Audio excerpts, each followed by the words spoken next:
جماعت اسلامی نے پیٹرول کی قیمتوں میں اضافے اور مہنگائی کے خلاف 15 مئی کو اسلام آباد میں بڑے احتجاج کی کال دے دی۔ امیر جماعت اسلامی حافظ نعیم الرحمان نے اسلام آباد میں پریس کانفرنس کرتے ہوئے کہا کہ ملک میں مہنگائی بڑھتی جا رہی ہے، حکومتی اقدامات جلتی پر تیل کا کام کر رہے ہیں۔ جماعت اسلامی مہنگائی کے خلاف عید کے بعد بڑی کال دینے جا رہی ہے۔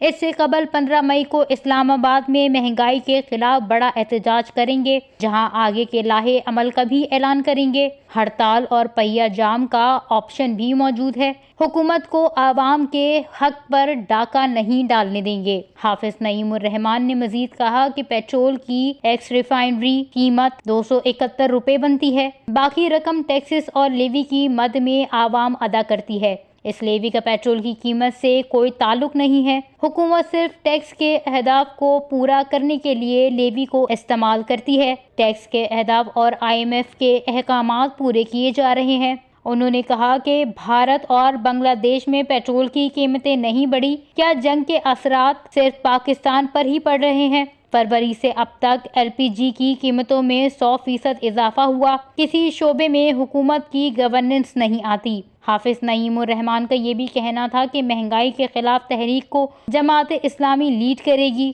تاہم بائیک چلانے والوں سے بھی اپیل کریں گے کہ وہ پرامن رہ کر سڑکوں کو بند کریں۔ پاکستان کے 2.5 کروڑ بائیک والے اس تحریک کو مؤثر طریقے سے آگے بڑھا سکتے ہیں۔